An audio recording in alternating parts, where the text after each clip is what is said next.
हिंदू धर्म का एक एक त्योहार जो हमारे भगवान शिव ने निर्मित किया है, शंकर ने जिन बारों को बनाया, त्योहारों को बनाया, तिथियों को बनाया, घड़ी और पल बनाए, शिव महापुराण में सब लिखा है कि एक एक पल, एक एक घड़ी, एक एक तीर्थ का एक एक स्मरण जो करा गया है हमारे यहाँ त्योहारों का, तिथियों का, वारों का, नक्षत्रों का, ये शंकर ने करा। ये कोई सहज नहीं। नारी अगर पति का नाम लेती है तो उसकी आयु तिल भर की क्षीण होती चली जाती है। कितना?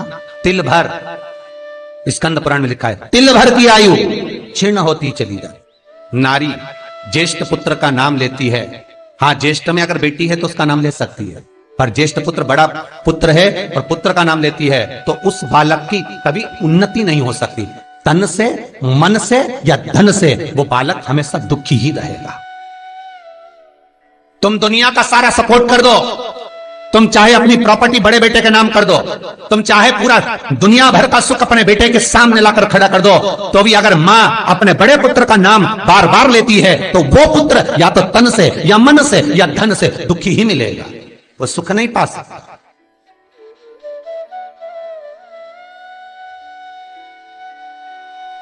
और जिन जिन के घर में बड़ा पुत्र हो और बड़े पुत्र का नाम आप माताएं लेती हो तो उसकी दशा जरूर देख लेना एक बार। हो कथा गलत नहीं कह सकती, स्कंद पुराण कभी गलत नहीं जा सकती।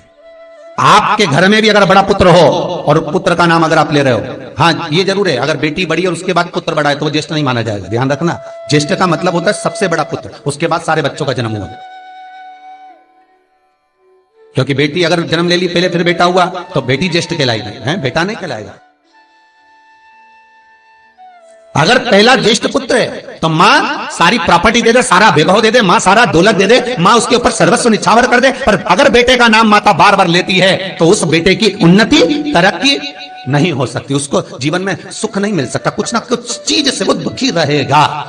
चाहे वो बच्चों से रहे, पत्नी से रहे, परिवार से रहे, कुटुंब से रहे, व्यापार में रहे, व्यवसाय में रहे, ऑफिस में रहे, चाहे अपने शरीर से रहे, पर दुख तो उसके भाग्य में थोड़ा लिखा ही रहे।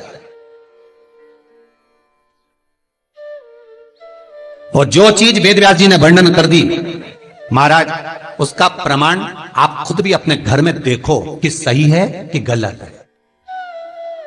जिस जिस घर में बड़ा पुत्र हो और मां उसका नाम बार बार लेती हो,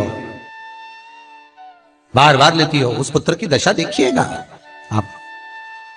तन, मन और धन तीन तरह से। इसलिए निवेदन करूंगा मेरी माताओं से, आपका प्रेम बहुत है क्योंकि आपका बेटा बड़ा है, आपका पुत्र बड़ा है, आपका बहुत प्रेम है और बेटे का भी माता के प्रति बहुत प्रेम है, पर उस प्रेम में तुम्हारा जो संबोधन है बार बार नाम लेने का, उससे उसको तकलीफ हो सकती है। इसलिए निवेदन है, मेरे कृष्ण का नाम कृष्ण था पर यशोदा कभी कृष्ण नहीं बोली है, कभी नहीं, यशोदा कभी कृष्ण नहीं बोली, कनुआ कहती थी। आपके बेटे का नाम कुछ भी, आप उसको नाम से मत पुकारो, उसका नाम चेंज कर दो, थोड़ा सा बदल दो, आप उस नाम से उसको पुकारना प्रारंभ करो। आप जो भी बोलना चाहे, आपके दिल की बात है, तो आपके पुत्र से आप क्या बोल सकते हो।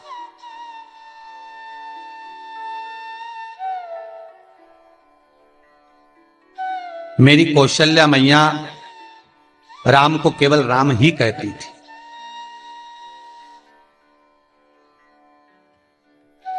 केतई राघव कहती थी, सुमित्रा रघु कहती थी, पर कौशल्या नाम नहीं बदल गया। और ज्येष्ठ पुत्र थे राम, बड़े थे, बड़े हुए, वन जाना पड़ा, लौट कर आए, धोबी की वार्ता सुनकर सीता का परित्याग करना पड़ा, समय आया लक्ष्मण का त्याग करना पड़ा, और समय आया तो ये शरीर को ही सरयू में छोड़ना पड़ा। कहां से? स्कंद पुराण कहती है पति का नाम अगर नारी ले रही है तो तिल तिल भर उसकी उम्र घट रही है। पर ना जाने माताओं को ऐसा क्या है कि वो आज का फैशन हो गया, ए राघव इधर आ, राघव गया, नाम लेने में तिल भर की आयु घट जाती है। ज्येष्ठ पुत्र का नाम लेने में उसकी समृद्धि, उसका जो वैभव है, उसका जो सुख है वो घट रहा है। जिस गुरु से गुरु मंत्र लिया है, गुरु दीक्षा ली है, जिस गुरु से आपने गुरु मंत्र का स्मरण किया है, जिस गुरु से आपने गुरु मुख हुए हैं, जिस गुरु से आपने गुरु मंत्र लिया है, आपने अगर मंत्र ले लिया, 4 जगह पर बात निकले, कोई पूछ भी ले कि आपने गुरु मंत्र किससे लिया, तो बता दो भैया हम तो वहां गए थे, वहां का जो गुरु जी है उनसे हमने गुरु मंत्र लिया, वही हमारे गुरु है। नाम का स्मरण ना करते हुए उसकी पहचान बताने का प्रयास करो, वो ऐसे वो वैसे वो वहां रहते, उसका स्मरण। गुरु का नाम लेने से क्या जाता है महाराज?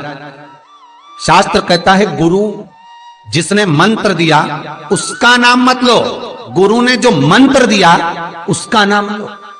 बहुत ध्यान देना महाराज, दुनिया के लोग गुरु का नाम लेकर बैठे हैं, उन गुरु जी से मंत्र लिया था तो उन्हीं का नाम लिया जाए, श्री ये मान जी ये मान जी। अरे क्या नाम लेना, क्या नाम लेना? हमें गुरु का नाम नहीं याद करना, हमें गुरु मंत्र याद करना, जो गुरु ने मंत्र दिया उसका स्मरण करना।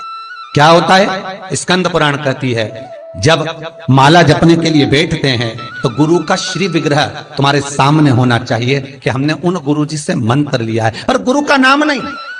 गुरु मंत्र लेते समय गुरु का विग्रह सामने हो और मंत्र जो गुरु ने दिया है उसका स्मरण।